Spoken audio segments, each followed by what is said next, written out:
Welcome back. You're watching Markets at Noon with me, Ruchi Bhatia, and my colleague Cheryl D'Souza. Now let's focus in on the earnings season, where IGL reported almost an eightfold rise in their consolidated first quarter profit, coming in at 277 crores. Joining us on ET now is the MD of IGL, Mr. A.K. Jana. Mr. Jana, appreciate you taking your time out and speaking with us today at ET now. Let me first begin with asking you on the recovery that you're seeing.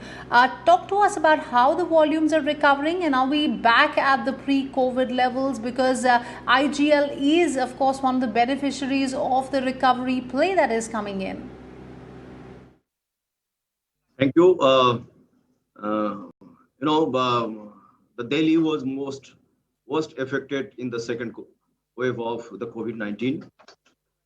In spite of the April and May, it was totally standstill. In spite of that, in the quarter one, we could achieve the level of what we have achieved the last year, that is 5.33 mmCMD per day. And that shows that in the June itself, everything is in place and we could able to reach that level. And today, if I give you the figure in July and August, we have crossed 7. In the August, in July it was 7 as against 5.33, and August it is coming 7.5. With that, I'm having I'm very much confident by end of this year we'll be able to touch around 40% higher than the last year and 30% higher than the FY20. That comes out to be around on an average it will be coming around 7.4 to 7.8 mmCMD per day. Good morning, August.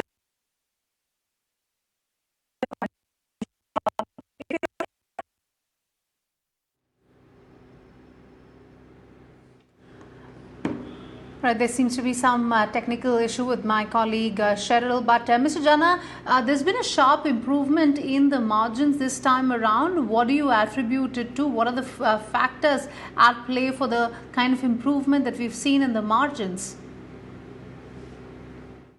Margin improvement on account of two things. The gas cost has gone down and it has not been increased basically.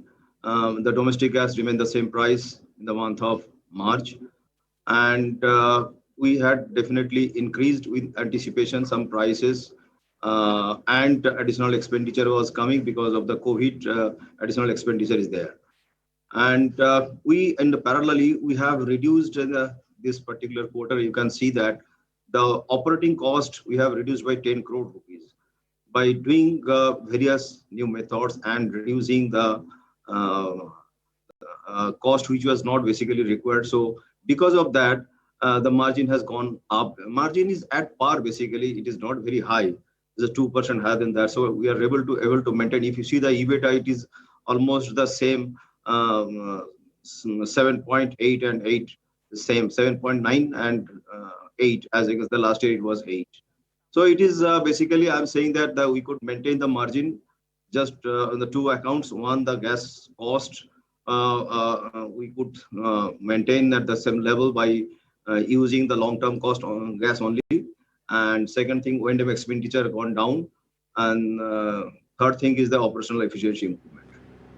So give us an outlook, Mr. Jana, on the margins going forward, especially with light of the rising cost pressures that are coming in. And also, do you foresee any price hikes that you could undertake in the next coming few months?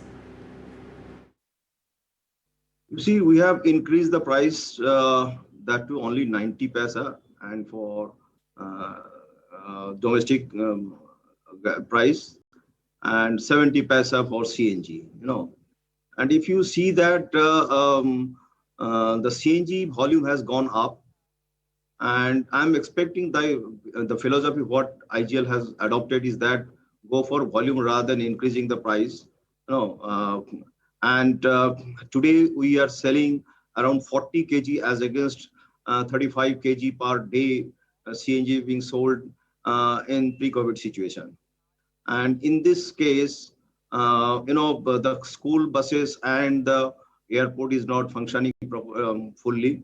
as well as hotel restaurants are not functioning fully.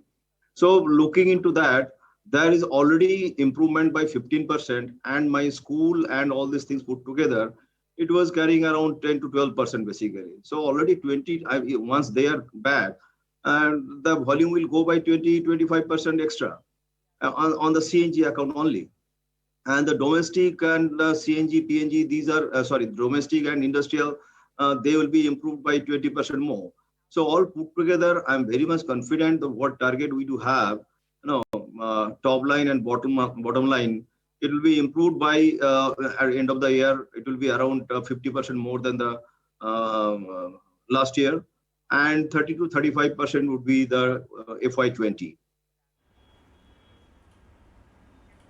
Good afternoon, Mr. Jana. This is Shail also joining in the conversation. What can the realization potential be for your company over the next 12 to 18 months, given the way how the things are actually panning out across the globe? See, gas price, typically the pricing formula, what we have adopted is that the input gas cost, then S&D cost, then definitely taxes imposed by the various government, various states, and the lastly the marketing margin, you can say, all put together, and operating cost. So all put together, it is my gas price. In case, and definitely the market is anticipating that the domestic price will go up, and how much it will be, we cannot say. Per dollar increase in domestic price, there would be an increase in my CNG price around 4 to 4.5 rupees per kg. Even if I add that to my current price, that is 43. So even if I add that, the 47, 48 rupees would be there. And no CGD entity is selling less than 55 or 52 rupees per kg in any GAs. Mr. Jana, with the unlock happening across the country, now your expansion plan, will it also gather pace given how the things are actually improving in India particularly? So what's the expansion plan looking like? Yeah, absolutely. So all the GAs started started generating revenue now. And Ajmer being there is no gas available, but through the virtual pipeline, we made CNG available, and we started selling the CNG in the this year only, and this quarter only. And if you see that all the GA, they started generating the revenue, number one. Number two, we have an expansion plan every this year, around 1,500 crores we'll be spending, out of which 40% you can say in the new GAs. And today the volume, what we are expecting that it has come during this COVID period. I must tell you one thing. We got it was the new GAs, they are less impacted, and as because of that the volume came for this particular quarter, around 6% volume we got from that. That we are keeping a target around 10 to 15% will be getting the volume from added by the new GAs. And as regard expansion is concerned, my target is that all the GAs should be getting on gas through pipeline, which is cheaper than the virtual pipeline, number one. Number two, domestic houses are to be connected first. Those who have been connected would be supplying gas to them. Number three, CNG stations, we are increasing COCO model as well as Dodo model also, in addition to that, what we are doing presently with the retail outlet. So these are the expansion plans are there, and all the resources have been lined up. Migrant labor are back, and contractors are in place, materials are available. So we'll be doing aggressively. This year we have a target to achieve 4 lakh connections all put together in by IGL. And last year we have achieved 3,10,000 house got connected. So that is the part of this thing. And the CNG stations we have just more than the double what we have achieved in the last year.